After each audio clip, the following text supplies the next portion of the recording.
Am I the asshole for exposing my brother's 3-year code theft at a family dinner when my parents threatened to cut my tuition unless I apologize to him? Welcome to Bob Come Rembrandt story. Today's story is about a young programmer who uncovered years of stolen work inside his own family, leading to a dinner table confrontation that changed everything. From hidden code theft to shocking consequences, nothing stayed the same after that night. Let's get started to see what's happened.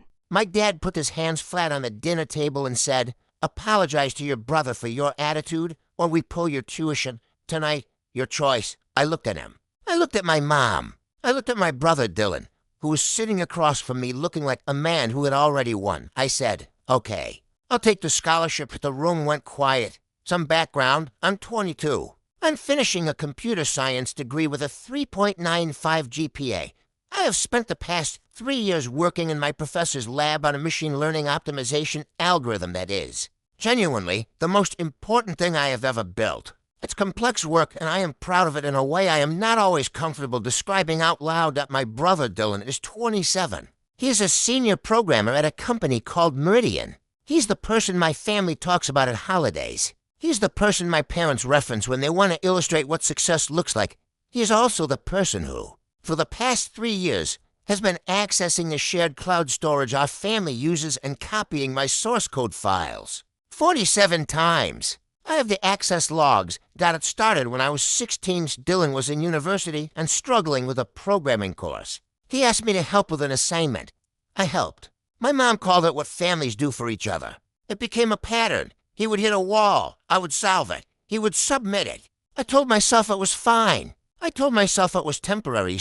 It was not temporary. That in February I received an email from a data architect at a firm that partners with Meridian. She had read a draft of my research paper and wanted to ask about some similarities she had noticed between my optimization approach and a predictive analytics system Dylan had recently launched at work. I went into the shared cloud folder that night. I looked at the access history. Dylan had opened my research files 38 times in 1 year. He had downloaded source code. He had done this while I was in lab sessions, while I was sleeping, while I was writing the very research he was taking. He had received performance bonuses based on that work. He had been promoted based on that work. His professional reputation at Meridian was built, in significant part, on work that had come out of my research folder. I did not call him. I did not go to my parents. I have known my family long enough to understand what would have happened if I had. Instead, I spent months documenting everything. Access logs, time-stamped, side-by-side code comparisons that a first-year student could read. A written statement from my professor confirming the originality and timeline of my research. I organized it into a folder, and I gave a copy to my lawyer. I also applied for a transfer to a university in Washington, D.C. The program is more rigorous and more prestigious than where I am now. They offered me a full scholarship. I accepted. The night before the family dinner, I packed my room. Everything I cared about fit in my car. The family dinner was not supposed to be about any of this. My parents had called it a family check-in. They said they were worried about my attitude.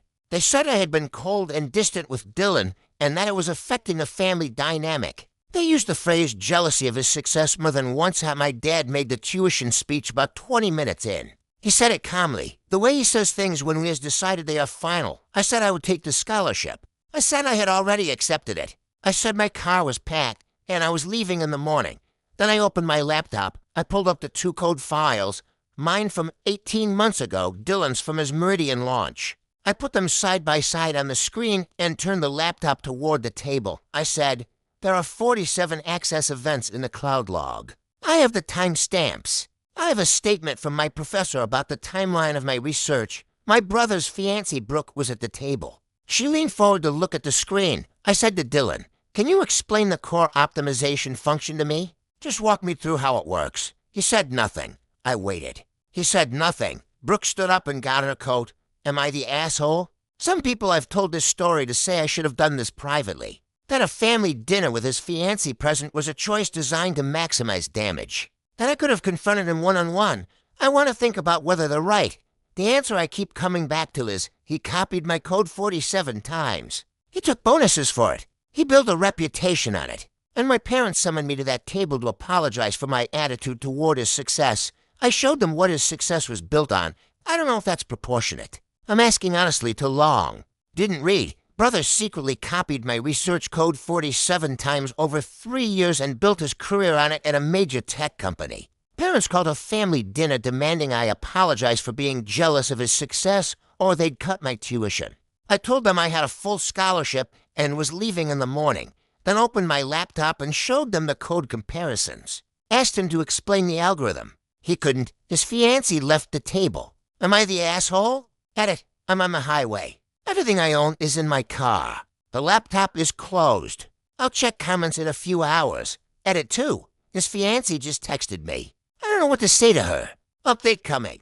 Honestly, if I'm being real with you, this story hits in a very uncomfortable way. It doesn't feel like simple family drama anymore. It feels tense and almost suffocating, like you can picture yourself sitting at that table, just waiting for something to explode. There's this mix of disbelief and frustration building up as it goes on, especially when you realize how long this has been going on without anyone calling it out. And I can't lie, part of me feels China's the soft reading destined a table moment.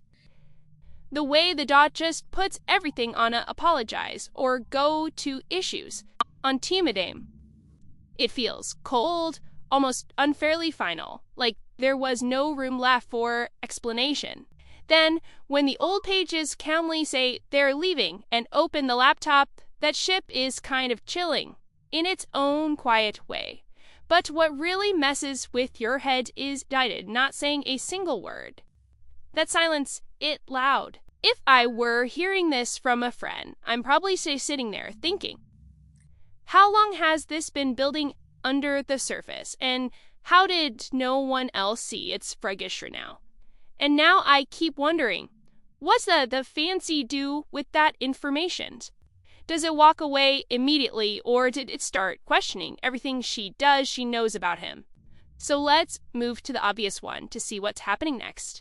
Update 1. 3 weeks later, I want to write this down accurately. After I left, I submitted the documentation formally. The access logs, the code comparison, my professor's written statement, the timeline. I submitted it to Meridian's compliance department and to my brother's university, which had conferred the master's degree he had used to get the job in the first place. Meridian opened an investigation. My brother was placed on administrative leave within the week. The investigation took about 3 weeks. He was terminated at the end of it. The university conducted a separate review of his graduate thesis, which contained elements that could be traced back to my earlier work. His degree was revoked. Brooke ended the engagement. I know this because she texted me the night she made the decision. Her message was short. She said she was sorry for what had happened. She said she had not known. She said she hoped I would be okay. I said thank you and that I believed her. We have not spoken since. I think that's the right amount of contact. My brother is living in my parents' spare bedroom that my parents called me 12 times over the 2 weeks after the investigation concluded. My dad had co-signed a mortgage for my brother based on his salary at Meridian. The salary that no longer exists. They are now responsible for a loan they cannot cover on retirement income. The number my dad gave me was $350,000. He asked me to withdraw my complaint. I said I couldn't do that. I said the complaint had already been acted upon and that withdrawing it would not undo what had been decided. I also said that even if I could, I wouldn't. He said I was destroying the family. I said the family was dealing with the consequences of what my brother had done, not what I had done, and that those were different things. He said I had always been cold.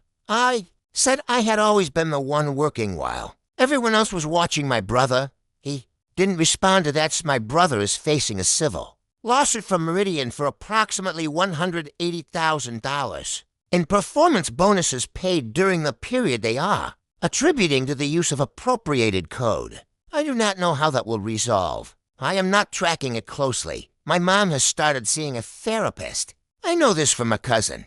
I am glad she is seeing someone. I mean that. If I'm being honest, this obvious feels like things didn't just resolve, they completely collapsed into consequences no one in this family can ignore anymore. It's kind of wild to think how a dinner table argument turned into child loss, a revote the green, and a lawsuit that big. It's important it stopped being drama and start feeling like a chain reaction that just keeps going. The emotional whiplash here is what gets me. Part of you can actually understand the parents' paranoid over losing their money insano. But at the exact same time, you get a chilling sense that commies just finally served them their recips, and they has to swallow them in front of the whole world. But the part that makes me uneasy is that it still doesn't feel finished. If anything, it feels like the can before something else sips again. And honestly, the way the family is fracturing now, I can't help but wonder if the next object is going to be even messier than this. So let's move to see what happens. Update to 1 year later. I want to close this out. The algorithm was published last month. My name is on it. My professor's name is on it. A colleague from my lab who contributed to the final phase of the research is on it. It appeared in a journal that I had been working toward for 2 years. There is no other name on it. I read the published version sitting in a coffee shop near campus in Washington, D.C. On a Tuesday morning, I ordered something I usually don't order because it was expensive and I had been telling myself for years that I would celebrate something when it was. This was finished. My brother is still in my parents' spare bedroom. As far as I know, the civil case is ongoing. I receive occasional updates from my lawyer when there are filings that affect my role as a party to the dispute. But I don't follow the details that my parents have stopped calling. This happened gradually over about 4 months. I don't know if it's acceptance or exhaustion or something else. I haven't asked as my dad sent a letter about 6 months ago. It was handwritten, which surprised me. He did not ask me to do anything or undo anything. He said he understood now that he had not been paying attention to the right things for a long time. He said he was sorry for the tuition speech. He said he wished things had gone differently. I read it twice. I have not responded. I'm still figuring out what I want to say. If anything, I live alone in a small apartment near campus. I walk to the lab in the morning. I work on problems that interest me. My professor refers to my published work in his graduate seminar. I have a plant on the windowsill that I have kept alive for 8 months, which is the longest I have kept a plant alive and which I consider a genuine achievement. On the night before I left for Washington, D.C., I sat in my car in my parents' driveway for a few minutes. The house was dark. I had grown up in that house. I had spent years in that house writing code that had someone else's name on it. Then I drove away. For 6 years my code had someone else's name on it. Now it has mine. That's the only thing that changed. But it changed everything, not the asshole. I know that's the obvious answer.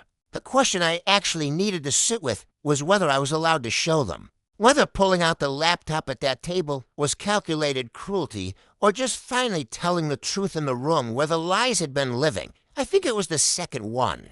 I think I had been in that room for 6 years letting the lies live there. And the night my dad told me to apologize or lose my tuition was the night I decided the lies could live somewhere else. I drove away. My code is published. My name is on it. That's enough. That's more than enough. Too long. Didn't read. Brother terminated from Meridian after investigation. Master's degree revoked for academic fraud. Fiancé ended the engagement. Dylan moved back into parents' spare bedroom. Dad asked me to withdraw the complaint. I said no. He's facing a civil lawsuit for $180,000. Mom started therapy. My algorithm was published last month with my name on it. Dad sent a handwritten letter saying he hadn't been paying attention to the right things. I haven't responded yet. I have a plant that I've kept alive for 8 months. I'm okay. If I'm being honest, sitting with this whole story from beginning to the end feels a bit heavy, like you just watch something quietly spiral out of control without anyone really being able to stop it in time. At first, it almost sounds like normal family tensions, paper racism, racer, sibling comparisons, and you kind of think you already know where it's going.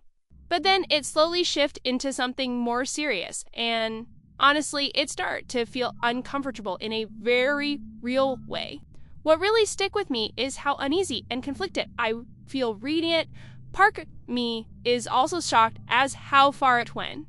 But another part can't ignore the fact that it has been building for years. And I think if I were talking to a friend about this, I probably just pause for a second and goes like, wow, that's a lot to carry. That emotional tone at the end felt strangely why I am detached, but not in a cold way. More like someone who just tired of fighting for space that was never given properly. Even the success at the end doesn't feel like a big victory moment, more like relief mixed with distance. And that's what lingers the most, not just what happened, but the feeling that's even when things are ballets, that's right. Something between everyone is still permanently changed. So let me know what you guys think about this one, because I genuinely want to hear you guys. And if you'll enjoy this story, please like and subscribe to Popcorn Review This Story. And I will see you in the next one.